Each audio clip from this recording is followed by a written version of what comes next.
Antes de empezar te aclaro, los hooligans no dejaron de existir. El título del video es un poco medio mentiroso, cosas de traspapeleo de la redacción de la revista, pero bueno, eso queda aclarado. Ahora sí, bienvenidos a un nuevo video. Hoy te traemos la increíble historia de cómo Inglaterra y sus países satélites como Escocia, Irlanda del Norte y Gales pudieron vencer la violencia en el fútbol. Te contaremos los pormenores de tal triunfo, cómo se gestó, quiénes se involucraron, qué cambió, a quiénes afectó, cómo era el antes y cómo es el ahora en el fútbol del Reino Unido. Acomódate en tu silla, en la cama, en el sillón, en el inodoro o en la hamaca paraguaya que estés y seguí mirando el video. Dale. El fútbol en Inglaterra se juega desde mediados del siglo XIX y en las últimas 2 décadas de dicho siglo comenzó a haber participaciones de verdad, competiciones serias, ya que el fútbol había cambiado un montón, principalmente las reglas. A propósito, ¿querés que haga un video contándote todos los cambios del reglamento que tuvo el fútbol? Déjamelo saber en los comentarios, aunque eso es más para mi otro canal, Fútbol Insólito. Así que también te dejo el enlace en la descripción de dicho canal. Ahora sí, sigo. ¡Impacto! A medida que fue avanzando el siglo XX en el fútbol inglés, tuvo momentos de auge popular y también de suspensión total debido a las guerras mundiales, donde Inglaterra participó de todas las contiendas posibles y la pelota se paró. El retorno al ruedo en los años 40 y los años 50 encontraron también el retorno de todas las competiciones, como la FA Cup, tanto amateur como la profesional, y su tradicional final en el histórico estadio Wembley. Y la Liga de la Primera División también volvió, aunque también dio comienzo las competiciones europeas como la Copa de Campeones, la actual Champions League, en el 55. En los años 60 el fútbol inglés tuvo su pico de popularidad gracias a los triunfos internacionales como el Mundial de 1966, ganado por su selección, como los primeros triunfos británicos en Champions League, como la del Celtic escocés en 1967 y el del Manchester United en 1968. Pero a partir de esa década del 60 y sobre todo en los años 70 comenzarían a tener varios matices y resultados escandalosos en cuanto no solo a lo deportivo, sino también al final, al contexto social y sobre todo en las calles. El término hooligan se había instalado desde principios del siglo XX en Londres y estaba destinado hacia aquellas pandillas que solían armar bardo en las calles de los barrios más pobres. La actitud de hooligan era para definir a todo aquel revoltoso que le gustaba agarrarse a piñas en los bares, a gritar borracho por las calles, pelearse con la policía y a veces, según la compañía, solían ser pandillas. Algunas funcionaban como organización delictiva, robando, agrediendo y bueno, si viste los Peaky Blinders, sabrás de qué te hablo y hasta dónde llegaban las pandillas inglesas a principios del siglo XX. Pero con el tiempo el término hooligan se fue expandiendo hacia más sectores de la sociedad inglesa y no solo alcanzaban a los miembros de las pandillas londinenses, sino hacia aquellos revoltosos que iban a una cancha de fútbol a armar quilombo. En la década del 70 y el principio de los 80 los equipos ingleses alcanzaron grandes hitos futbolísticos, con los triunfos sucesivos del Liverpool, el Nottingham Forest y el Aston Villa al ganar consecutivamente 6 Champions League consecutivas. Pero Inglaterra estaba atravesando una decadencia típica de los países que habían triunfado en la Segunda Guerra Mundial y que pasados los 30 años el auge económico se terminó. El país empezó a tener crisis económica y política, comenzaron a despedir gente, la inflación volvió, las calles se pusieron cada vez más inseguras, los gobernantes ya no eran nada creíbles y la gente se estaba hartando un poco de todo, principalmente la juventud. No por algo en esa década del 70 tomó fuerza como una bandera de los jóvenes ante tal crisis institucional de los países británicos el nacimiento del punk, el anarquismo hecho música. Y el fútbol no escapaba de dicha crisis. A las canchas acudían muchos de esos sectores perjudicados por la crisis económica del país y el hooliganismo se iba metiendo sigilosamente en las tribunas. Domingo tras domingo de partidos comenzaron las noticias feas en los diarios deportivos. No solo se hablaba de triunfos y goles, sino también de actos vandálicos en grandes proporciones en casi toda Inglaterra. Hinchas que se arreglaban de antemano con la hinchada rival para matarse a piñas en las previas de los partidos. Marcar el respeto era la consigna, tanto afuera como adentro de los estadios. A nuestra pandilla se la respeta, o mejor dicho, la firma, porque los hooligans se llamaban la firma. Pero mientras todo sea fuera de las canchas y entre hooligans estaba todo bien. El problema fue cuando empezaron a involucrar al resto de los hinchas que iban a ver los partidos. Mirá cómo estaban divididas las hinchadas en estos partidos para que no se juntaran los públicos de ambas parcialidades. Y fíjate esto, ese extraño aparatejo para separarlos del campo de juego. Sí, los alambrados, ¿viste? Insólito. Alambrados en el fútbol inglés, una locura. Bueno, así era el fútbol inglés en la década del 60, 70 y parte de los 80, hasta que llegó 1985, el comienzo de la debacle hooligan. El 29 de mayo de 1985, por la final de la Champions League, jugaban el Liverpool inglés y la Juventus italiana. Faltando aún una hora para el partido, se produce un pequeño tumulto en una tribuna. Eran los hooligans del Liverpool, totalmente pasados de alcohol y alguna que otra droga seguramente, corriendo a la hinchada de la Juventus a piñas. La gente que no quería involucrarse en actos de violencia, que habían ido a la cancha a mirar un partido de fútbol y no a cagarse a trompadas, comenzó a huir. Pero en la desproporción de la mala ubicación de las tribunas, se empezaron a amontonar en un sector de dicha tribuna, aprisionando a muchos contra las vallas, provocando asfixias, avalanchas y ataques de todo tipo en la desesperación de poder salir de allí. El saldo final de esa tragedia fue de 39 personas fallecidas y más de 600 heridos. Más adelante sería conocida como la tragedia de Heysel. Y el fútbol inglés tuvo una dura sanción por parte de la UEFA. Quedaban afuera de todas las competiciones internacionales todos los equipos ingleses. Y esto no solo se debe a la tragedia de Heysel, que había sido involucrada solamente el Liverpool, sino que la UEFA ya venía trayendo problemas con los equipos británicos cuando jugaban en el continente europeo por partidos de la Champions League. El Liverpool fue sancionado por 10 años sin participar internacionalmente, aunque se le rebajó la pena a solo 6 años. Pero el fútbol inglés perdió otras cosas más. En el plano deportivo perdió el dominio europeo que ya te dije anteriormente, y muchos de sus grandes jugadores se fueron a otros países europeos, debido a que en Inglaterra nadie jugaba la Champions. Además redujeron drásticamente el público en las canchas, debido a la violencia constantemente. Los violentos iban ganando cada vez más el fútbol. Los derechos televisivos, publicidades y patrocinios abandonaron para siempre el fútbol inglés. Sin embargo, el gobierno británico de Margaret Thatcher dijo, y bueno, que se jodan, son violentos, ellos se lo buscaron. Pero 2 semanas antes de la tragedia de Heysel, en Inglaterra se había producido otra tragedia más, la del Valley Parade, en la tercera división, cuando en el partido final entre el Bradford City y el Lincoln City hubo un incendio en una tribuna de madera. El incendio provocado por cigarrillos encendidos que quemaron la basura acumulada debajo de los asientos y debajo también de las tribunas, sin cuidar, de un estadio que no tenía remodelación desde hacía muchas décadas atrás, provocó un voraz incendio que derribó una tribuna entera, matando 56 personas e hiriendo a más de 250. Así estaba el fútbol inglés en los años 80, con estadios viejísimos, con poca gente en las tribunas debido a la creciente violencia que a pesar de las tragedias no mermó para nada. Afuera de las competiciones internacionales, quedando casi en el 4.º y 5.º lugar de las ligas más poderosas de Europa y con una decadencia absoluta. Pero siguieron provocando ser más reyertas todavía, fuera de las canchas, debido a la violencia hooligan. Y también hubo otros pequeños incendios en otras categorías menores, pero no fue sino hasta 1989 que se produjo la mayor de todas las tragedias, y donde el gobierno inglés, ahora sí, se metió, la tragedia de Highbury. El 15 de abril de 1989 en el estadio Highbury de Sheffield, el Liverpool, sí, otra vez el Liverpool, enfrentaba al Nottingham Forest por una semifinal de la FA Cup. Todo el mundo habló de este partido, pero no por el resultado, sino por lo que se produjo al final. En este partido se produjeron todos los fallos que venía trayendo el fútbol británico desde hacía décadas más o menos, y son los que te dije anteriormente. Hubo una muy mala organización en las tribunas, pésimo operativo de seguridad de la policía, una sobreventa de entradas estrafalaria, estadios venido a menos y sin remodelación alguna desde hacía muchas décadas atrás. Y bueno, la violencia que venía hablando y que venía creciendo, aunque acá no la hubo de manera catastrófica. El constante ingreso de los hinchas del Liverpool hacia una tribuna popular provocó que la gente que ya estaba allí se comenzara a amontonar cada vez más, algunos contra los muros y otras contra el alambrado. La sobreventa de entradas había sido una exageración total, y si le sumás a los colados y a toda la gente que ya estaba, y cuando el partido ya estaba comenzado, comenzaron a escucharse líos en la tribuna. Otra vez los hooligans del Liverpool. No, nada que ver. Acá está pasando algo peor. Se estaba produciendo una asfixia general entre los mismos hinchas, que no cabían todos en la misma tribuna. Nadie quería perderse el partido que ya había empezado, y entre empujones y empujones empezaron a saltar hacia el campo de juego los que podían trepar el alambrado. Otros subían a la tribuna de arriba, el resto se amontonaba más y más, y otros se asfixiaban de a poco. El saldo final de esa tragedia fue de 96 muertos y más de 700 heridos. Basta, dijo el gobierno de Thatcher. Esto se terminó y el Estado golpeó la mesa y dijo, ahora me toca a mí manejar el fútbol.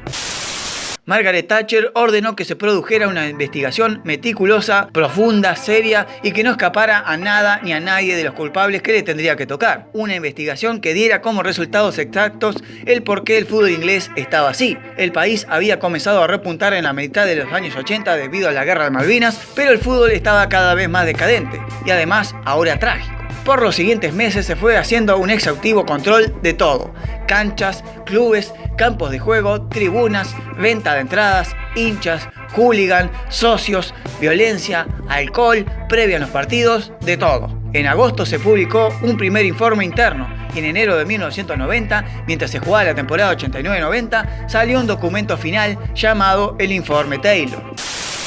Llamado así por la supervisión de esa investigación a cargo del juez Lord Peter Taylor. Dio como resultado las principales causas de la tragedia de Highbury. Y como esas medidas todavía seguían iguales porque nada había cambiado y que en cualquier momento se podía producir otra vez la misma tragedia, las tribunas estaban mal organizadas. No había un tope de público permitido para cada grada. Además que las dimensiones de los alambrados que separaban las tribunas del campo de juego no permitieron que la gente pudiera salir. Solo unos pocos lo lograron. Y sobre todo había fallado muy seriamente el operativo de seguridad, debido a la ineficiente comunicación entre miembros de la policía y los organizadores. Incluso incluía hasta la misma voz del estadio, que retrasó todo más y más, y llevó al extremo de tardar aproximadamente media hora para reconocer que en las tribunas había quilombo, pero no por la violencia hooligan, sino porque se había producido un amontonamiento desmedido en una tribuna. Pero el informe Taylor no solo alcanzaba las causas de la tragedia de Highbury, sino también a la decadencia misma del fútbol británico,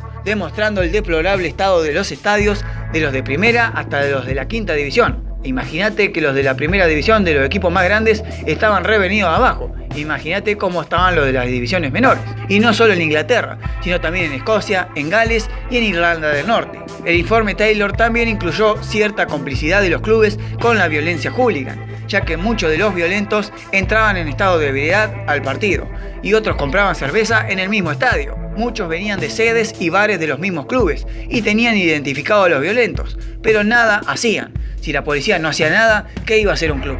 Nada. Y por último, el tema entradas y la reventa afuera de la cancha, y el excesivo público en las gradas de poca capacidad y nulo cuidado absoluto por si se tenía que producir alguna salida de emergencia del estadio. Todo estaba atrasado, mal mantenido, pésimo cuidado y una decadencia sin control. El informe Taylor contó de 76 indicaciones o puntos básicos para la regulación del fútbol en Inglaterra y en los otros países británicos a partir de la temporada 91-92 y para los siguientes años. Algunas de las indicaciones no solo fueron para el fútbol, sino también fueron leyes nacionales sancionadas en el Parlamento inglés que incluía a la sociedad en su conjunto. Entre los puntos más destacados que podemos visualizar encontraremos el tema estadios. Como ya te dije, estaban en franca falta de remodelación y algunos muy mal organizados y mantenidos. El informe Taylor decidió que a partir de 1991 y por un lapso de 9 años como mucho, para todos los equipos afiliados a la asociación inglesa, que eran más o menos 92, todos los estadios de esos clubes tenían que tener butacas, cada una de ellas enumeradas por cada entrada vendida. Así se controlaba también la sobreventa de entradas. Esto disminuía drásticamente la cantidad de gente dentro de un estadio. Pero si hablamos de que iba cada vez menos gente para la violencia hooligan, no estaba tan mal. Ahora todo el mundo tenía que estar sentadito en la cancha. Y los únicos parados en el estadio serían los miembros de seguridad. Esto no solo lograba contener las aglomeraciones, sino también dividirlas para una posible salida rápida de emergencia en algún episodio de necesidad extrema. Pero no todos los clubes ingleses podían realizar ese salto grande. Y acá es donde aparece el Estado otorgando créditos y permitiendo a empresas privadas financiar mediante patrocinios la remodelación total de todos los estadios ingleses. Pero el cambio no solo incluyó a los asientos en las canchas, sino también a la eliminación de todos los alambrados de todos los estadios. Parecía contradictorio, ¿no? Quieren terminar la violencia hooligan sacando los alambrados. Y no, mi hermano sudamericano que aún no aprendió nada. Una vez eliminado el alambrado del estadio, sirvió para otra cosa mucho más importante: la seguridad y la vigilancia. Ahora los estadios contarían con un moderno control de vigilancia, mediante cámaras de seguridad muy bien ubicadas en lugares estratégicos para que no las rompieran. Fuera del alambrado, todo el mundo tenía la cara descubierta. Todo el mundo estaba vigilado por las cámaras de seguridad. Ninguno se podía escapar. Además, otra medida que incluyó ahora los clubes es que cada uno de ellos tiene que tener un servicio de seguridad especial. Cada club debía contratar su propio equipo de logística que se especializaran en relaciones públicas y manejos de masas. La asociación ponía a la policía, pero los clubes ponían su seguridad particular. Ahora, con un estadio modernizado, seguro y bien vigilado, viene el punto más importante de todos: la violencia hooligan. Cómo detener a los hooligans no era tarea fácil, pero sí posible. Lo primero que hicieron de común acuerdo y de obligatoriedad para cada club británico fue la carnetización de todos los socios. Todo aquel que entrara a un estadio debía estar identificado con su carnet de socio, si no, no entrabas.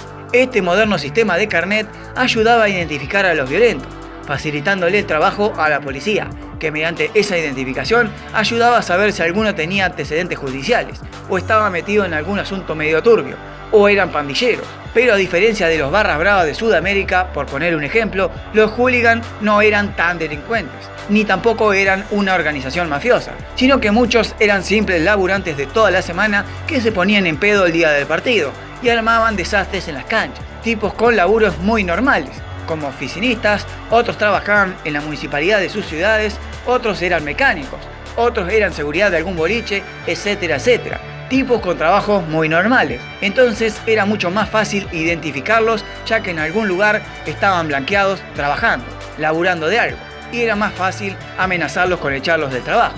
Y acá es donde entra en vigencia otra medida del informe Taylor contra los hooligans, y son las contundentes leyes para erradicarlos de las canchas para siempre, con medidas muy severas, como la prohibición de por vida a un estadio de fútbol. Y como todos los estadios estaban súper vigilados, no había manera de que un violento entrara, si ya había sido vetado del espectáculo por siempre. Otra medida fuerte fue la penalización carcelaria, con penas de 5 a 20 años de prisión por el porte de armas, y hasta el mismo consumo de drogas o alcohol. Además que ahora en los estadios se prohibía la venta de alcohol sin ningún tipo de excepción. Pero ¿cómo identificar a los violentos si pueden burlar algunas medidas de seguridad? El informe Taylor también tenía paquetes de medidas contundentes para eso, y fue la creación de cuerpos de élite especializados de la policía, que nacían especialmente para combatir al hooligan. Había agentes secretos que se infiltraban entre los hooligans para conocer su modo de vida y así detectar al delincuente y asesino por sobre el simple borracho peleador. Así se produjeron en los primeros años de esta medida 35 cadenas perpetuas, al conocerse varios asesinos entre los hooligans detectados, y el fútbol inglés creó una lista de más de 5.000 personas con la prohibición absoluta al ingreso a los estadios. El cuerpo de élite no solo fue para los hooligans, sino también para toda la sociedad, incluyendo vigilancia en los sectores de las ciudades donde más se producían hechos violentos, identificando matones, borrachos, violentos y más en los trenes, subtes, bares, estadios, etcétera, etcétera. Para paliar tanta exigencia de parte del informe Taylor, los clubes tuvieron que aumentar hasta 3 veces más las entradas a los partidos. Esto derivaría en que las clases populares no tuvieran tan accesibles las entradas, y es que muchas de esas ventas muchas veces incluían toda la temporada. O sea que vos comprabas tu asiento por todo el año si querías, y tenías la plata para hacerlo, y podías tener tu propio asiento durante todo el año. Esto me hace acordar a una anécdota que contó Darín cuando estaba con Fantino. Y otra vez nos pasó una cosa, pero ya en el Camp Nou, sí, que también, porque nosotros hacíamos la función y nos íbamos a ver el partido. Y llegamos medio tarde, había empezado hacía 5 o 7 minutos el partido, y dijimos, bueno, olvídate, ¿no? Eran 6 butacas que nos habían regalado el club, y yo dije, olvídate de eso, lo vamos a ver sentado en la secretaria. Y llegamos y estaba así el estadio, no entraba un alfiler. Y miramos así por la... Apenas avanzamos y estaban las 6 butacas vacías. No, claro. Imagínate acá. Acá vas y te encontrás con uno gordo detrás y dices, ¿qué te pasa, nene? ¿Qué te pasa? ¿Qué comiste? ¿Estás loco vos? No, pero tengo las entradas. Métete la en el culo, papá. Y por último, otra medida importante sería la televisación de los partidos y la manera de cómo se televisaría, ya que si había algún episodio de violencia en las tribunas, por lo general sacaban la imagen y no la mostraban, porque las cámaras de seguridad estaban grabando todo, y la gente no paga la televisación de los partidos para ver cómo se cagan a piña en las tribunas, o en el caso insólito de que alguno se metiera medio desnudo en la cancha para burlar la seguridad o con algún cartel de protesta. La tele ahora no te lo muestra. Y con la apertura hacia el sector privado dentro del fútbol, las medidas de los ingresos televisivos para las principales categorías del fútbol británico, o sea, el inglés, el escocés, el galés y el irlandés, cambiaría todo por completo. Y obligaba a los clubes a tomar medidas inmediatamente, si no, quedaban afuera del negocio de la televisión. Y con esta apertura hacia futuras nuevas concesiones y contratos, nace la actual Premier League. En la temporada 92-93, el nuevo fútbol inglés había comenzado. Con esto cerramos el video comentándote que sí, que la violencia fue disminuyendo cada vez más en los estadios ingleses, haciendo de la seguridad dentro del espectáculo un lugar muy seguro, pero que la erradicación de la violencia en general de la sociedad inglesa, como tenían pensado, no alcanzó, a pesar de tener un éxito rotundo al principio. Hoy en día, los hooligans siguen existiendo, quizás son muchísimo menos que antes y no provocan tragedias como antes, pero sí suelen ser noticias cada cierto tiempo, que se enfrentan con alguna parcialidad contra. O como en los últimos años se ha dado, se dan entre países contra los ultras de otros países. El fútbol británico cambió para siempre, después del informe Taylor, y esto se debe a un Estado y sobre todo a una sociedad que quiere hacer las cosas bien, no permitiendo excepciones para nadie, y tomando medidas contundentes y severas con las lacras sociales, y permitiendo que la seguridad, la vigilancia y el respeto invadan a la comunidad, para que el espectáculo deportivo no se vuelva a manchar nunca más con otra tragedia vandálica. Likea la publicación, suscribite al canal y seguime en Instagram. Y comentá, Jova, qué te parecen las medidas tomadas por el Estado británico para erradicar la violencia en las canchas. ¿Y qué pasaría si sucediera en tu país? Sin más nada que decir, me voy a mirar un partido de la Primera D. Esas sí son canchas seguras, ¿eh? Vamos, carajo, Argentina.